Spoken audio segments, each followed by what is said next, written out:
Hello friends!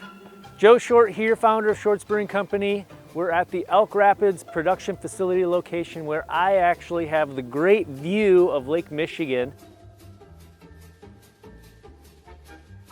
And you have the view of me standing in front of our silos. This is where all the beer brewing starts with fresh malted barley behind me in these two silos. But in this silo is where all the spent grain or finished malted barley goes when we're all done with it. So I want to give you an insider's look at how we make our magic here in Elk Rapids.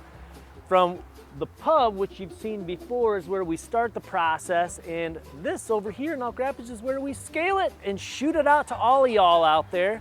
So follow me and we'll get started.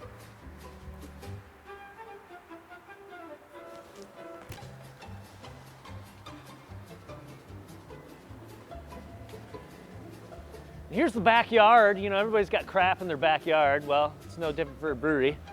Everybody always likes to admire that tank down there with some giant muscle man holding the shovel. Actually, I have no idea why it's there. And I actually have no idea why there's a cement mixer right there. Weird things happen at the brewery. Sometimes making magic has no formula. Oh, wrong door. Sorry, we're gonna go over here. I just had to wait for my door opener. Welcome to the milling room. We're actually milling grain right now. So right here, this piece of equipment actually pulls it out of the silo, weighs it, and then drops it into this mill. Specialty grains like caramel malt, roasted barley, chocolate, Munich, carapils, crystal. These are usually smaller amounts and they go into the specialty grain mill. Also gets dropped into the mill and dumped into the mash slaughter tun where it's mixed with hot water. So let's get out of this noisy room and go check that side out.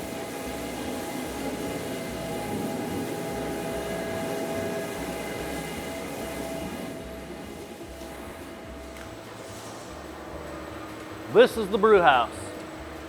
Brew house is the heartbeat of the brewery. This is where the grain from coming in from that white pipe gets dumped into that mash slaughter tun. There's a bunch of giant rakes in there, hot water mixing that grain around, and boom! At around 155 degrees, saccharification takes place. That's right, that's when the starch in the grain turns into fermentable sugar. That gets sifted through a big giant stainless steel screen in the mash slaughter tun where all the sweet juice is collected, pumped over into the kettle. Come on, check it out. We're coming up, Aaron.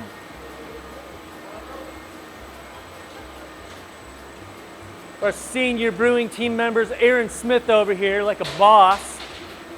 So he's checking out the mash mix right now. Looks like we're adding some rye. So we must be making soft parade. Soft parade, S&B shandy. All right, soft parade, soon to be soft parade shandy. So like I mentioned earlier, we're gonna let that saccharificate and turn into wort. Once the wort is done, we're gonna pump it into here. It looks like Aaron's already got a kettle rolling. Woo! Got a big one! What do we got here? Oh.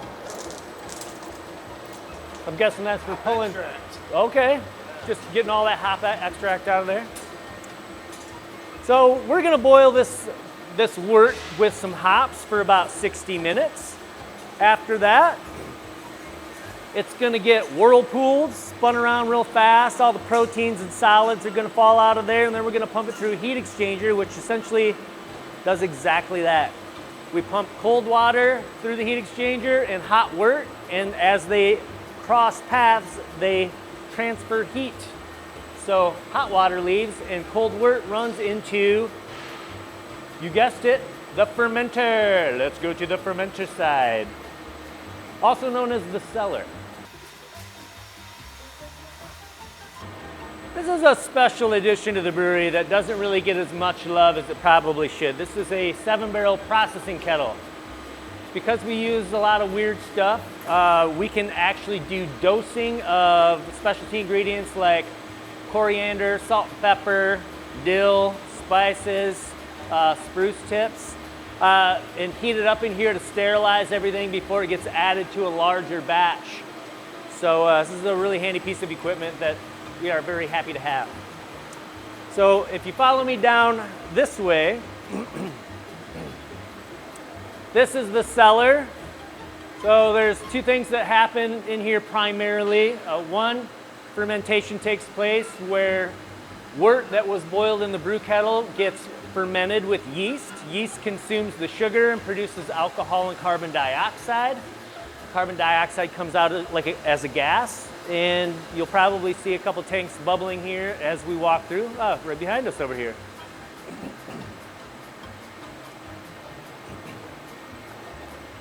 This is literally transformation happening. This is where sugar is being converted into alcohol and carbon dioxide. Very exciting stuff. The other thing that happens in the cellar is that after fermentation, beer gets chilled, clarified, and carbonated and prepped for packaging. This is the fun, probably one of my favorite parts of the operation because it's like beer traffic control. And I always like to focus on this center of the cellar because there is a lot of liquid crisscrossing in and out of this facility from the brew house to the cellar and from the cellar to various pieces of equipment such as the pasteurizer, blender, centrifuge, and back into other tanks and prep for packaging. So as there's one final component to the cellar, which is in an entirely different room because the tanks are really big. And if you haven't noticed, we've really crammed a lot of fermentation capacity in a pretty tight space. We actually designed these tanks to hold the platform on top so we could access the manways on top so we could pour in hops or zest or any other things that we want to make our beers even tastier. So follow me as we finish our tour through the cellar. That brings us into the BFT room. That's right, that's big fermentation tanks.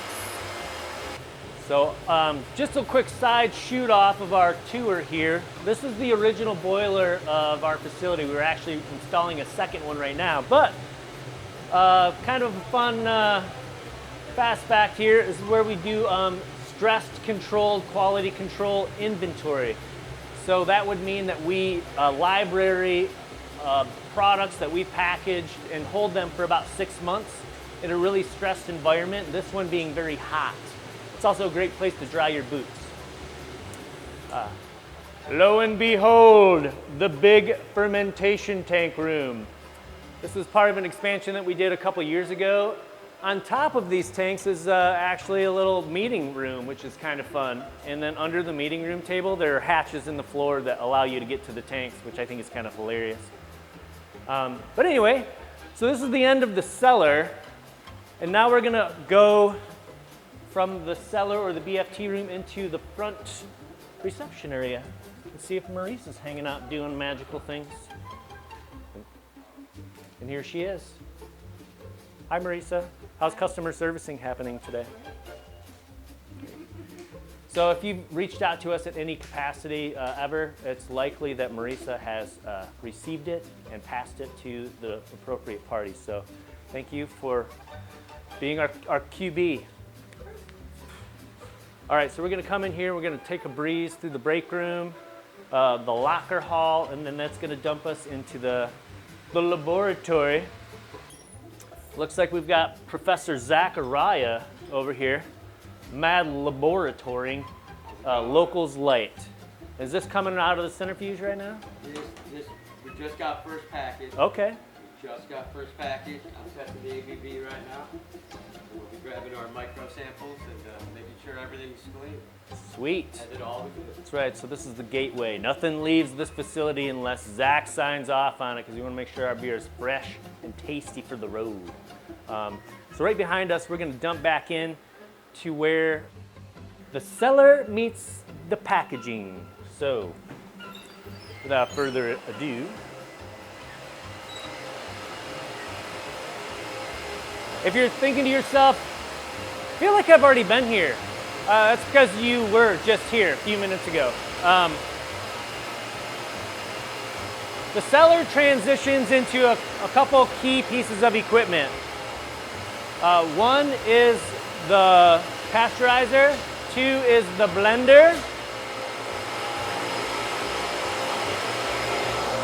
The blender. So what the blender does is it takes high strength beer down and dials it into the exact alcohol by volume that we're looking for.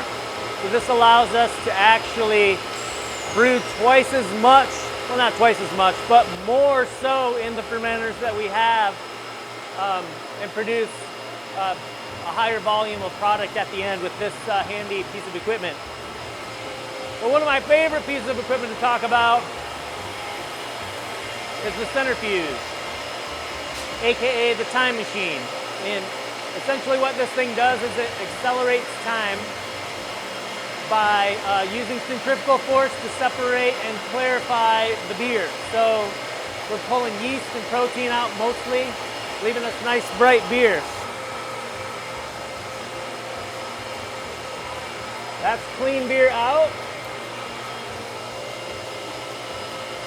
That's beer in, and that's beer out. Without the time machine, we'd have to wait like 2 extra weeks for the beer to naturally clarify by using cold temperatures and gravity. So this is super exciting. And from this spot, we now have clear, pasteurized, and carbonated beer ready for packaging. And we just happen to be in the packaging hall. Right now, we have kegging happening right now. This is a temporary location because we have a new kegger being installed as we speak.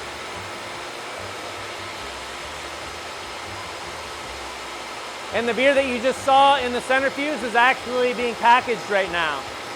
So it's actually going through a couple different loops in the brewery. It's going from the BFT to the centrifuge to one of the CTs, into the pasteurizer, into the blender, into another CT, and into the cans and kegs.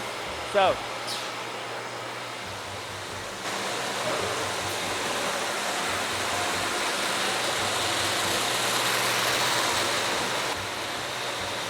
we got Zach and Anthony pulling some quality control off the line to make sure.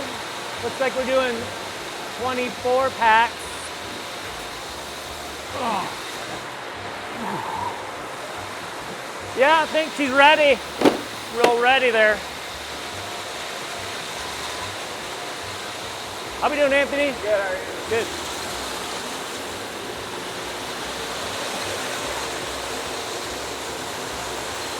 Even the cans get to have fun.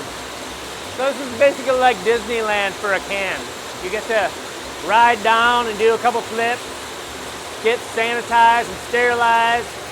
You get to go get filled up with tasty liquid, get a hat on, and then the hat comes through and this thing is like an X-ray.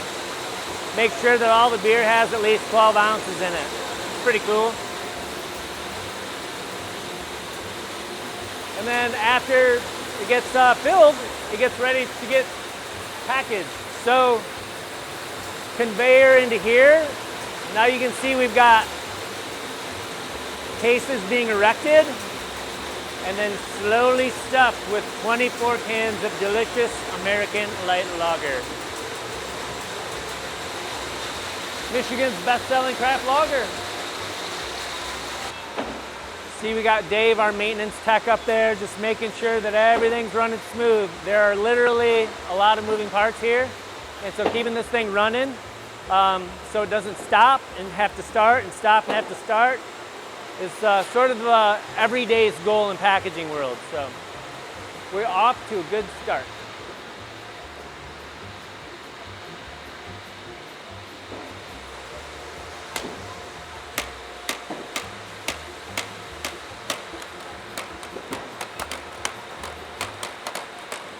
Gonna write a Locals Light song. So yeah, cans get stuffed into there, and this is kind of really where the packaging side starts. I already talked about all the other stuff. So, heads up, we got a forklift coming in. Coming in hot. Morning.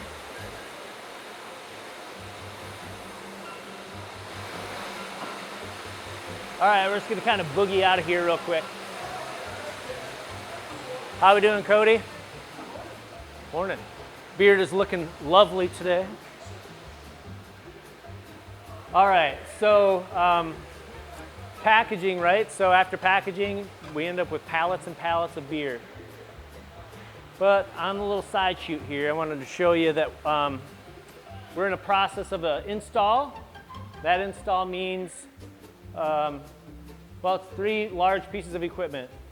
The new kegger, the new pasteurizer, and the new boiler in this boiler room here.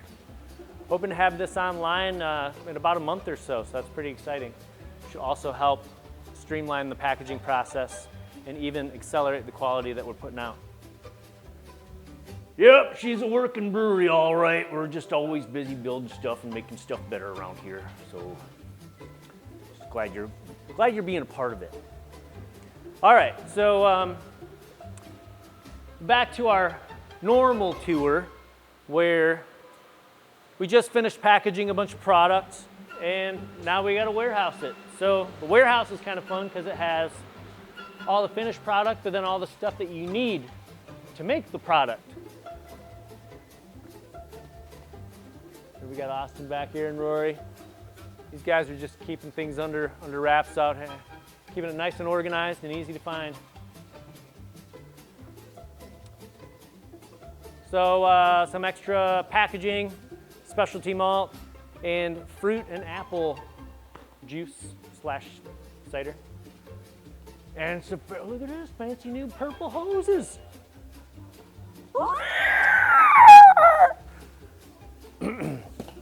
You know what's great about these? All the quick clamp connections are protected. These little blue rubber things, which is nice. So if you're just like done brewing, don't feel like throwing your hose on the rack, like real careful like, you can just be like,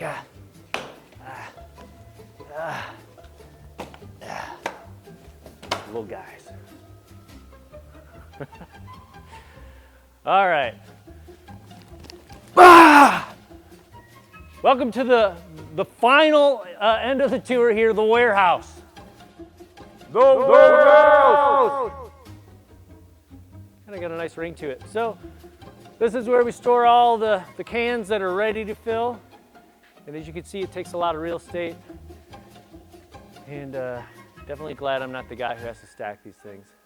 We have to literally stack each individual can one by one. Believe it or not, it's a very tumultuous process. So, I'm exhausted. Let's go get a beer at the pole barn.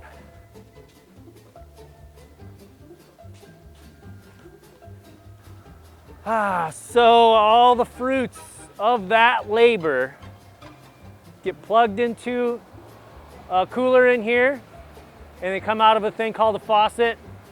They fill up glasses with our products of passion, i.e. beer and hard cider.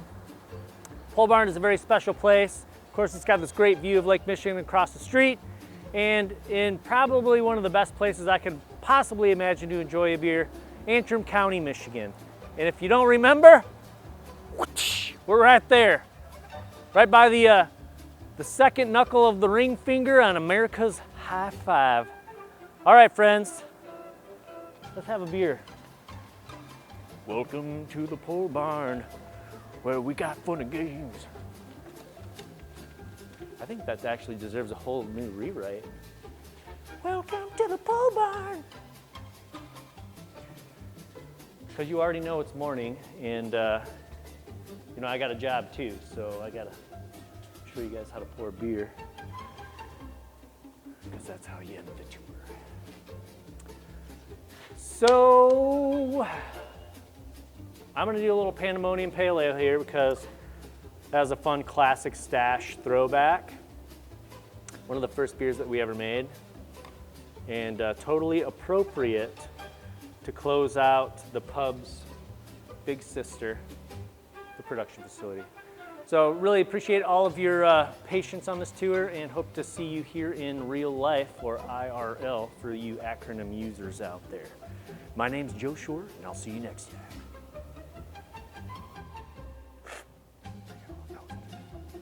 All right. Have a beautiful time.